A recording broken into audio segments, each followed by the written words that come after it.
I'm going to press go live now on Facebook in 3, 2, and I am assuming that we are live. So welcome everybody to the Nights of Automation. This is the first session for October 2025, and we do this on the second and fourth Thursday of every month. However, we're going to change the format up next year, and we'll tell you a little bit more about that as that happens. So, of course, I got myself here, and then the badass and cool Justin, Hello, hello. who is kicking butt and taking names with automation and ads and things like that. So, what we're going to talk about today, I want to go ahead and talk about lead scoring. And traditionally, the idea is that lead scoring, as the name lends, it's basically assigning points for behaviors based on what sales leads do in your CRM. And so, why would you do this? What's the point? Imagine that you have 100 people in your pipeline and you have 15 minutes. Who are you going to talk to in those 15 minutes? Who do you want to email or maybe try and give a call or text or whatever? You definitely can't do 100 folks. So the idea behind lead scoring is that you can kind of bubble up how things are going to go ahead and go. And then feel free to comment. You can hop into the Zoom. Justin, I just sent you on Discord the secondary producer link, so you can help manage this. But yeah, imagine you have 100 leads in your pipeline and you can only reach out to a couple of them in the next 15 minutes because that's the time you have. Who do you reach out to first? This is where lead scoring is handy. You can say, hey, listen, this person has been opening emails, they've been clicking on stuff, they downloaded this thing, they filled out a form. I know that they're hot to trot. I know that they're being fully engaged. Let's go ahead and reach out to them. That's the idea behind lead scoring. What I want to hearken on today, maybe that's not the right verb, what I want to go ahead and really dial into today is that lead scoring is kind of a misnomer, at least calling it lead scoring. Because you and I both know that every customer journey has the marketing and the sales and the fulfillment, right? So Yes. you can assign points based on actions across any of those. And then you give a score based on that behavior. So that's what we're going to go ahead and talk about today. And we're going to work backwards from that. We're going to talk about how could you use fulfillment for clients, people that have already paid you money. And then we're going to talk about sales. And then we're going to end it by looking at the traditional lead scoring, right? So, and again, Justin, I can't see the comments. I can barely see what I'm doing here. I'm looking at my call notes. Feel free to break in at No. any point in time. In fact, before we get super deep into the rabbit hole, Nope. lead scoring. Am I making sense, or am I just rambling? Or I guess, how do Um, you understand it? to me, I just see it as a kind of like the easiest way for me to visualize it is a point-based system. So it's kind of like, you know, at a scale onto like 0 to 5, how awesome is this person doing whatever? If they are more active and they read all of your emails and updates and everything, like you get a perfect 5 score. They're like, this is the person I want. And if someone's maybe not doing that as much, maybe not really clicking on anything, and maybe you get it like once in a fair blue moon, then you'll be like, maybe you score them as like a 1. They're kind of active, but not really, but not enough to actually put like all the eggs into that basket, per se. And then so on and so forth for this scale, depending on how you personally interpret as well on where that person falls into said category of 1 to 5, I guess, in this case. Mm-hmm. And I love that you say 1 to 5 because most CRMs, most customer relationship management databases have a lead scoring function, and it usually is on like a 1 to 5. So when it comes to Keap, it's displayed visually as flames, 1 to 5 flames. And then you can set a point value, and you can say how many, what is the maximum number of points. So to keep the math simple, you can say, hey, 100 points is the maximum 5 flames. If somebody has 80 points, it's 4 flames. If they have 20 points, yeah, it's 1 flame, right? That's kind of the idea. So you totally get it. And again, if you're hanging out and watching this with us, ask us your most burning questions about lead scoring or just the general idea of tracking behavior, and we'll go ahead and answer that. So let's go ahead and start at the end of the customer journey. That's where I always like to start, because until you know how you're going to fulfill something, you really don't know how you're going to sell it, and you certainly have no idea how you're going to market this. So let's talk about client scoring. And this is something that I never thought about until I watched a talk by Michael Edelman, who a former coworker of mine at Infusionsoft, and now he's doing amazing things in the mental health space. And his dad's a really cool dude too. Shout out to Bobby for just being awesome. He made me realize that you could use lead scoring for a membership site, because obviously they're paying, and there's different engagements and different interactions you can do on a membership site, right? But you don't have to have a membership site to do this. But the general idea is there's a bunch of things that you can, score people on. And if you have hundreds, thousands of people on your website, and you have somebody whose job is to make sure that people are getting value out of the membership, which that helps with reducing churn. So, and I've talked about the business stack before, where those massive crash course, you have your target audience who's very happy. They receive your offer through the marketing, sales, and fulfillment. Operations is how do you market, how do you sell, how do you fulfill, or how do you sell, how do you fulfill, and then operations, people, and then money at the bottom of it, right?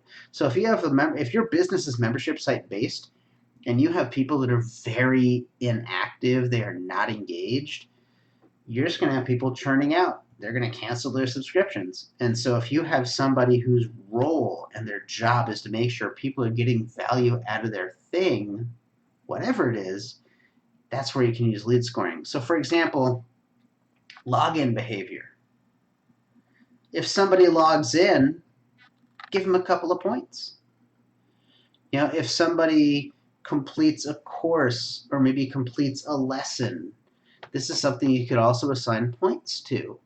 If you're doing mastermind calls like we do, or you're doing things that require live attendance, that's also something that you could go ahead and assign points for. Because think about it. If I am a community engagement leader, and that's my job, I'm getting paid to make sure people are logging in and getting value. I would use lead scoring to say who's on that lower end of the spectrum, who has 0 to 1 or 2 stars. Those are the people I want to reach out to. If I've only got 15 minutes, I'm going to text you unengaged. I don't know what a first name that starts with you. Unengaged Uriah. There you go. Unengaged Uriah. What's going on? I care about you. I noticed you haven't been logging in. What's going on, right? For the people that are in the membership site and they're doing things and they're logging courses and they're showing up to calls, you don't need to focus on them, But for the people that aren't getting value out of it, based on their behavior, reach out to those folks. Now, what if you don't use a membership site? We don't use a membership site, at least not for our clients. We have a couple of free courses and things, and we actually do have a paid course that's coming up very soon. If you've been watching Justin's videos about keyboard shortcuts, keep that in your little back pocket. It's coming up soon. But you could do things for like project milestones, and it could even be time-based. So let's say that when people buy something from you, there's a very distinct A, B, C, D, E that they go through. And we know on a time basis, like just as an example, I'll use when I was a success coach at Infusionsoft. In the first 30 days of somebody owning the software, I had to get people to a usage level of 2. And I put usage in quotes because it was specific behaviors in the software. They had to do 2 of them. They had to import a list of people, or like send a broadcast, or like put a form on their website, right? Within 30 days, I had to get them to that.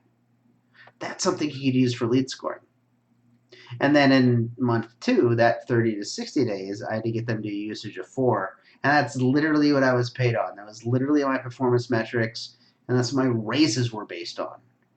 You know, if I didn't get my people up to usage of 4 within 60 days, my job was at risk.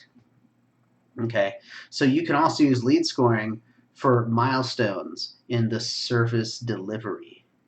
And this is how you use lead scoring for client-based stuff. People that have already paid you money, and it's not a lead score because they've already paid you money. Question about that. Yeah. What are you wondering? So as far as lead scoring goes, given that you use the example, if you have like roughly like 100 people in your pipeline and you only have 15 minutes to make a decision on what you want to do forever, whatever the situation might be, um, is lead scoring only is it a manual process only? Because I know when we went on to Keap and you explained it to me how we have like the 1 to 5 flames on there, how they rank everything. Is that something you have to consistently like look into, or is there like more of a quote unquote like automated way for for the score and to kind of keep more consistent rather than being like, because in my head I'm thinking, hey, okay, I do have a short period of time, but I have all these people in my like sales pipeline. I need to like figure out what to do. Would I have to go through manually every single one ahead of time and give them the rank? Or do I have to do that every single time? Like, how would that flow like work? That's a really good question. So, if this was like 1990 or before, yeah, you would. And that would probably be like a daily habit. But with regards to any modern CRM, it's an automated thing. You set the rules for that.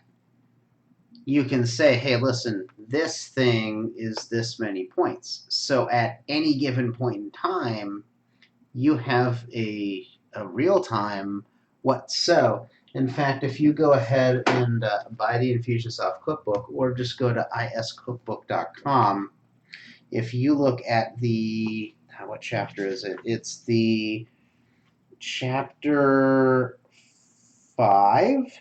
If you look at chapter 5, Selling with the Sales Team, which, by the way, earlier this year, Justin took every single video, put it on our YouTube channel. So it's all available for free. You actually don't have to buy the book.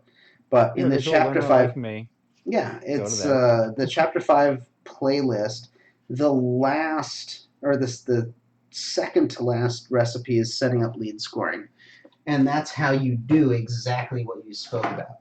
So you can say, listen, if somebody clicks on a link, it's 5 points. If they opt into a form, it's 25 points. You know, you can even do negative stuff too. If somebody unsubscribes, minus 100 points. They clearly don't care what we have, right?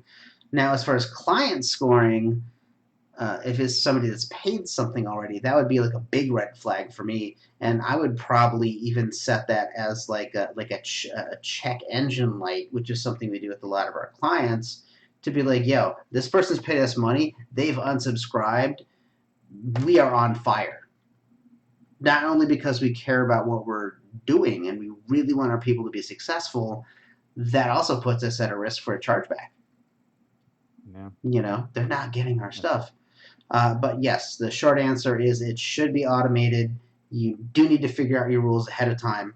And so, yeah, if you have a membership site, figure out what it means for somebody to complete a course or a lesson or even logging in.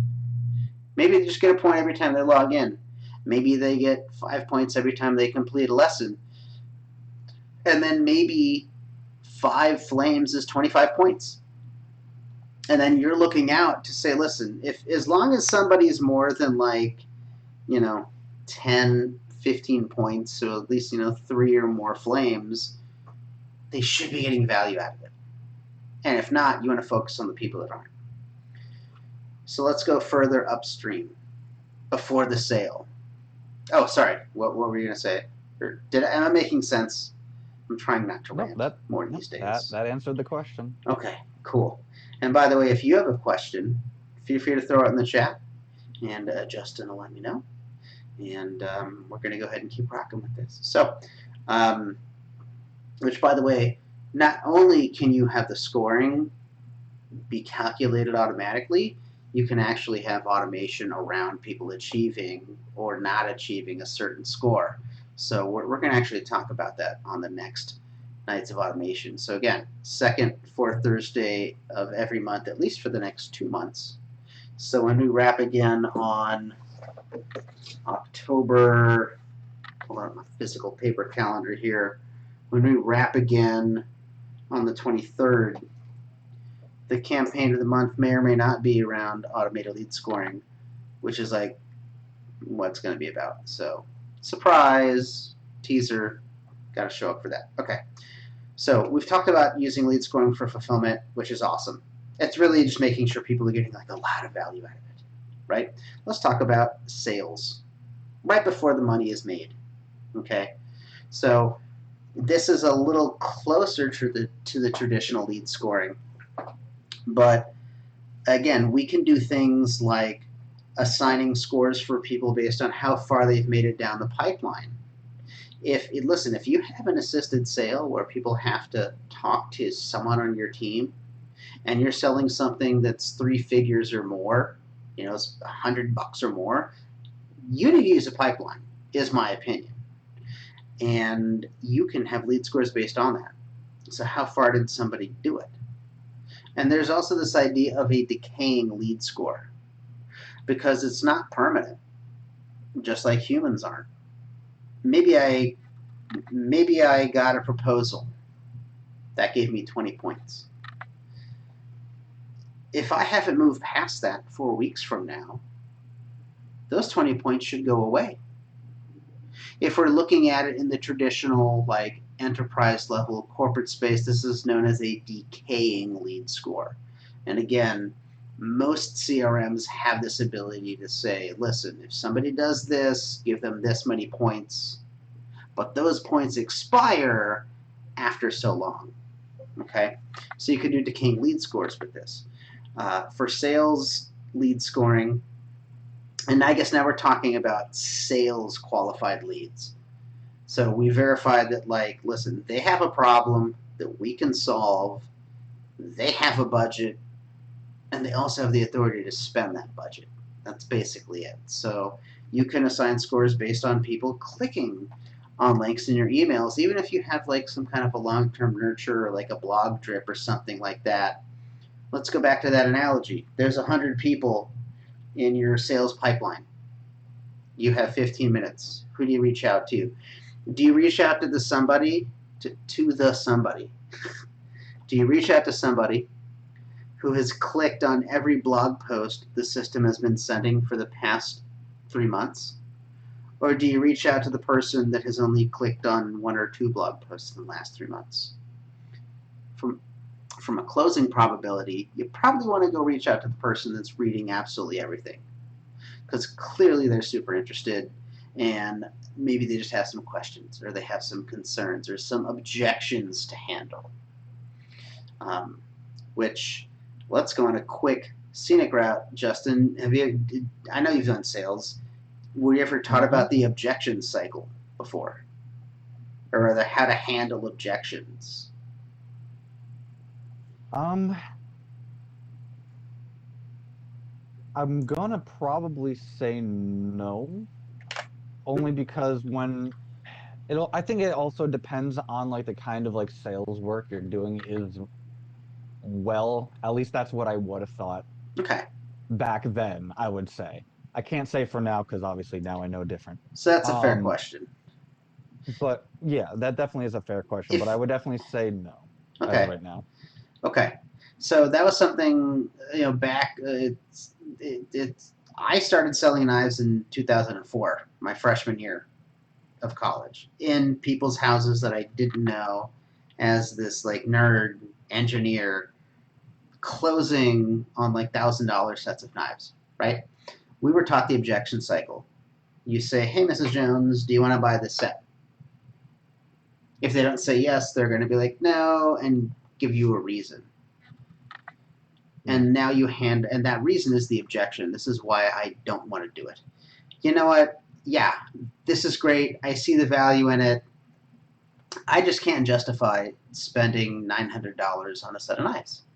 Okay, that's the objection. The objection cycle is a very psychological thing, which transparently we are diminishing their concern to earn the right to ask for the sale again. So basically, they give you an objection, you acknowledge the objection, you explain why it's no good. So again, that's the diminishing part. It is sales. This is why it's not valid, and then you ask for the order again, and then it kind of repeats. So like, hey, Mr. Jones, I totally get it. $900 is a lot of money right now, and I get it. I want you to think about the next 20 years, because you're going to have these knives in your kitchen at least for the next 2 decades. Okay? If you were to go buy a cheap knife from Walmart or Costco or something like that, you're definitely going to replace those knives in the next 20 years. And you'll probably spend about $900 or more for that. So by making this investment now, you're not going to have to spend that anymore in the future. Does that make sense, Mrs. Jones? Would you like to buy the set of knives today? Yeah, I like $900, but I can't do it all at once. I apologize, Miss Jones. I didn't expect you to think you needed to spend $900 today. Okay, that is a decent amount of change right now, and I get that. What I can do for you right now is split this into 5 payments. So instead of paying $900 right now, you can just simply pay 900 divided by 5. I'm not going to do that math right now. I should have started like at 1,000, right? You can pay this today, and then next month you pay that same amount, and then by the time, and I was way more on my game. So it's October, so November, December, January. So by the time February hits, you pay that little amount in February. You have these knives, and you also have that forever guarantee. So if anything ever happens, or they ever get dull, you never have to buy another knife. Send it back to the factory. They'll send you a brand new one, no questions asked. All you have to do is pay the like $5 in shipping just to get the knife up to the factory. Would you like to go ahead and buy this set of knives today, Mrs. Jones, and only pay 900 divided by 5 right now? It's the objection cycle. Okay. That was a side note in a scenic route. I'm definitely super rusty, as you can tell. But that's it. I hear you. I relate to you. Here's why you're full of baloney. Let me reframe your argument and ask it again. In fact, if we're talking about like the old school internet marketing guys, when you look at these dudes that would do these presentations and sell something for thousands of dollars and then they would like sell, right? They would reframe a lot. In fact, one of my favorite things in the world was Frank Kern. He was selling, I forget what he was selling, something, and he's like, "What could you get for $997?" I went into Google and I typed it in. For $997, you could get 4,000 lollipops. Would you rather want 4,000 lollipops or the benefit of whatever I'm selling you? You know, whatever they were selling. You know, or you break it down daily. Yeah, $997. That's a lot, but that's only I'm putting myself on the spot for math again. Whatever, $30 a day. So you probably spent $30 a day anyway. So go ahead and spend $30 a day here. And then next month you can go back to spending $30 a day on your lattes or whatever you do. Anyway, bonus content, right? That should be like a DVD bonus feature of today because it has nothing to do with sales scoring. Anyway, lead scores. Before I continue on lead scoring, Justin. Yeah. Any feedback on that? Am I just full of hot air? I might be full of hot air. It's possible too. Well, depending where you live, yeah, it's possible. Okay. But no, to be honest, that definitely does make a lot more sense. It's not something that was ever, now that you explain it, it wasn't something that was ever taught to me that I can remember, but I know I've used that cycle in a sense when I was working sales Mm-hmm. because that's how, I don't know if it's something I actually learned during my time in like college or what, but like it landed me exactly what I needed. I made some really, really large numbers, made some awesome commission off of that. But I remember because like for me, my example is that I used to sell the a new process to the FAFSA process for student loans and all that Mm-hmm. fun nonsense. And I don't know how any of that necessarily works, and that wasn't my job to know how it works. That someone else took care of that. That's the actual salesperson.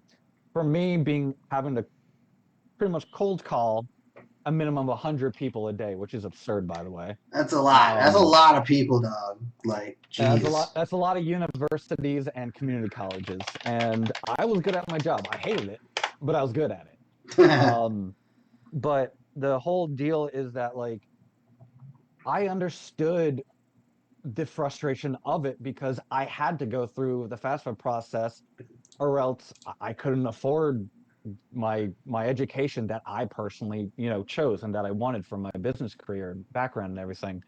Um, and so like I knew the struggles of it. I knew the pain that had to go through everything. And it was just really nice being able to actually have an actual connection, be like, I know what you guys actually have to go through. And I know what all your students have to go through, like personally. And this is what I experienced. I'm like, let's not make this happen again. If the students coming into your university are happy and they realize how easy this is, can you imagine how much more money you're going to make and save in the long run? Can you imagine the less amount of work you'll have to do in the long run? And you get to sit back and just have students go, oh, cool, I can click a couple of buttons and, oh, look, this is how much I'm getting back. Okay, now I know what to work with my budget. How much am I getting in? How many classes do I need? Like it all falls into line. And I was just like, this is what you get. Are you interested? They're like, yes. And I'm like, there you go. And I'm like, That's I it. understand your hardship because I actually have a relation towards this insane process that's like a 1,000-yard stare into nothingness. You're just like you're looking into a void, and sadly, it's the one time it's not looking back at you. You're just like, what am I doing? So I do understand that process, and it is interesting that I have personally actually gone through that cycle without realizing I Even if have. it wasn't distinct. And yeah, I remember going through the FAFSA. I mean, listen, I certainly don't come from money. If I hadn't worked all 4 years of high school to save up the couple of grand that I could, I would have been able to go to school. I wouldn't have, if I hadn't gotten, mostly A's and a few B's, I wouldn't have got my scholarship. And I definitely remember filling out the FAFSA. Um, so yeah, but yeah, the objection cycle. I acknowledge what you're saying, Mrs. Jones, and I can totally relate to it. Just so you know, that's a crap excuse, and here's why it's not any good. Do you want to buy these set of knives? That's basically it. So anyway, let's get the lead scoring because Zoom's about to kick us off very Yep, soon. we got a So couple minutes. we talked about fulfillment and we talked about sales scoring, and so again, it's like how far do they get in the pipeline? If you're doing like quotes, or contracts or anything like that, you could score based on that. Or even if you do like in-person samples or like in-home demos or something like that, you could totally use that for lead scoring, which this will probably be in parallel with your stages, but you can use that for lead scoring. So now let's get into their traditional, I guess I'll say orthodox lead scoring, which is basically for marketing, for a marketing qualified lead. If you have 100 people in your pipeline and you got 15 minutes and that's it, who are you going to reach out to first? Go reach out to the people that have been clicking on your emails. Go reach out to people that have been submitting forms. If you've got lead magnets and things like that, people that are downloading stuff, the behaviors of actually receiving the thing that they wanted. Even things like call bookings. Did somebody book an initial appointment? Did they schedule a discovery call or whatever it is? That absolutely is a much more stronger signal that those people are probably more suited to push them further down the pipeline. So I think we're going to go ahead and wrap it up. I can't believe it's been 30 minutes already. So lead scoring, or just scoring in general. The concept is that you're assigning points based on actions. You're scoring people based on their behavior. If you're going to do this in the fulfillment cycle of your customer journey, for people that have already paid you money, it works great for membership sites, logins, course completions, call attendances. And if you don't use a membership site, cool, various project milestones. And that's probably where lead score decay could be really handy. If somebody's supposed to be at this point within like 2 weeks and they're not there within 4 weeks, their lead score should go down. Their score should go down, and then your, account rep or their account rep or whatever should be reaching out and be like, "Yo, what's happening?" Or if I was a Gen Z, it'd be like, "Yo, what's happening?" Right? As far as sales, how do they get down the pipeline? What have they been doing? What have they received? And then we have the traditional lead scoring of like email clicks, form submissions, downloading stuff, booking calls, all that kind of stuff. So that's pretty much it for today. I guess before we sign off, Justin, any last minute comments or things that you think we didn't cover yet today? Um, Not that I can think of. I mean, once you kind of get the basic concept of what lead scoring is, I personally, at least for me, I feel like it's pretty self-explanatory. Be like, hey, if you do this, you get this amount of points. Congratulations. If you don't do this, then guess what? You're losing those points. Mm-hmm. Um, you keep it up, then cool, you're good on our end. And that's one thing I want to make sure that also like people understand as well. Lead scoring is for people like us. That they're not for the customers or anything like that. Although it's kind of like a better way for us to recognize how awesome our clients are on what they have accomplished that, obviously they see as a form of like success in some way, or else they wouldn't be doing it otherwise. But it is just more of a way for us to keep tally and to get a better understanding of like what the wants and needs are for everybody and kind of how to differentiate between what customer wants what. And if that person doesn't want something, maybe because the lead score goes down doesn't necessarily mean that they're not a good client. Just reach back out to them, be like, what can we provide differently that may cater towards like the needs and wants within the realm of what we still currently do, because you don't want to provide something you're already not doing. That wouldn't make sense. Yeah, But kind of just throw that into the bucket that's as well. that's a really good bit of icing on the gravy because you're right. It's exclusively an operational thing. The person experiencing it, they don't know what a lead score is. In fact, most people probably get pissed off that, oh, you're scoring me based on my behavior. I'm so unique. I'm not predictable, Welcome right? to psychology. Yeah, welcome to psychology. So it is purely an operational thing, 100%. But it can be operational across the fulfillment or the sales or the marketing of it. And I think that's the perfect way to end this today. So I'm going to go ahead and end the live. Again, we do this on the second and fourth Thursday of every month, at least for the next 2 months. So that means I'll be seeing you again We'll be seeing you on the 23rd, 4 o'clock Pacific. And if you have any questions, let us know. And of course, if you're going to do anything, you might as well be pro, everybody.